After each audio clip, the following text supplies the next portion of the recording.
எப்போ டிசைட் பண்ணீங்க சினிமா தான் அப்படின்னு? ஒரு ஸ்டேஜில் என்னோட பழக்கவழக்கங்களில் ரொம்ப உச்சத்துக்கு போய் நில தடுமாறிட்டேன். ஹாஸ்பிட்டலில் கொண்டு அட்மிட் பண்ணிட்டாங்க ஓவர் டோஸில். ஒரு வாரமாக தூங்கி இருந்திருக்கேன் கண்டினியூஸாக.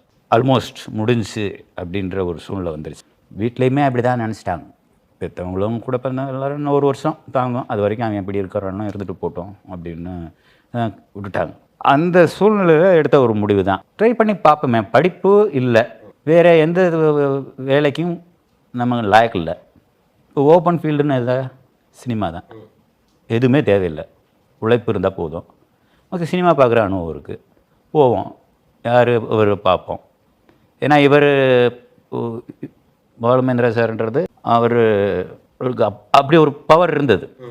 அவர்கிட்ட தான் சேரணும் அப்படின்னு சொல்லி கிட்டத்தட்ட 3 வருஷமாக அலைஞ்சு முதல் படத்தில் செட் அசிஸ்டண்ட் அவர் பண்ணி அப்புறமேல அசிஸ்டன்ட் டைரக்டர் ஆகி எப்படி வந்தது. வேறு வழி இல்லாமல் தான் சினிமாவுக்கு வந்தது. தவிர சினிமாவுக்கு சேவை பண்ணணும்ல நான் வரல.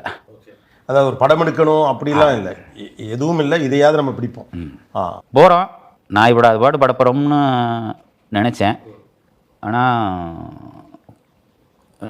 நண்பன்கிட்ட கேட்டேன், ஏண்டா போகிறேன் என்னை நம்பி நாய்படாத பாடுபடுவேன்னு நினைக்கிறேன். என்ன இல்லை, சொறி நாய்படாத பாடுபடுவேன். அது நடந்தது.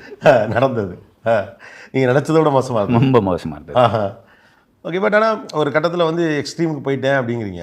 அதுலேருந்து நம்மளே ஏதாவது பண்ணுவோம் அப்படின்னு ஒரு இடத்துக்கு வந்த பிறகு எப்படி அதுலேருந்து ரிவர்ஸ் ஆகி இவ்வளோ ஹார்ட் ஒர்க் பண்ணி சடனாக ஹாஸ்பிட்டலில் கொண்டு அட்மிட் பண்ணிட்டாங்க ஓவர் டோஸில். எந்திரிச்சிட்டு முழிப்பு வந்துட்டு பார்த்தா ஒரு வாரமாக தூங்கி இருந்திருக்கேன் கண்டினியூஸாக. ஏய் நீ படுத்து 9 நாள் ஆச்சுரா, 7 நாள் ஆச்சுரா அப்படின்னு சொன்னதுக்கப்புறம் தான் சரி இந்த சனியனை விட்டு தொலைக்கணும் அப்படின்னு சொல்லி சகலத்தை விட்டுட்டேன் ஒரே செகண்ட். சும்மா ஸ்ட்ரைட்டாகவே இந்த கொஸ்டின் கேட்குறேன், ஒருவேளை இதெல்லாம் பாலாக்கிட்ட இல்லாமல் இருந்திருந்தா பாலா இப்படிலாம் இருந்திருப்பார்?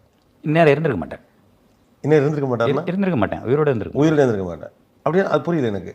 நான் சொல்கிறது, நீங்கள் சொல்கிறது சில எக்ஸ்ட்ரீம்ஸ்லாம் நான் போனேன், இப்போ வந்து எல்லாத்தையும் விட்டுட்டு ஒரு கட்டத்தில் எனக்கு புரிஞ்சிருச்சு அப்படின்னு சொன்னீங்கல்ல, அதெல்லாம் ஒருவேளை உங்கள் வாழ்க்கையில் இல்லாமல் இருந்திருந்தால் சராசரியாக இருந்திருந்தாலும் சொல்கிறீங்களா?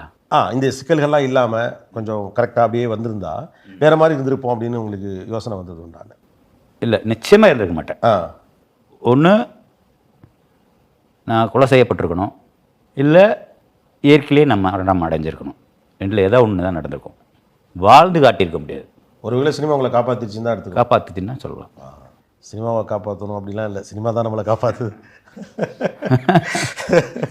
இவ்வளோ ஒரு சைடில் பார்க்கல ஒரு மாதிரி புரூட்டலி ஹானஸ்ட், டார்க்கஸ்ட் சைடு, வன்முறை, கோபம், இது ஒரு பாலா. இன்னொரு பக்கம் அவருடைய சாஃப்டஸ்ட் சைடு.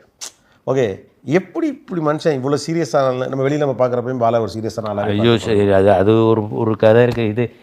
இதோட இந்த தோசையை அப்படியே பரட்டி போட்ட மாதிரியே இந்த இப்போ என்னோடய கேரக்டரை வந்து அப்படியே தோசையை பரட்டி போட்ட மாதிரி இன்னொன்று இருக்குது.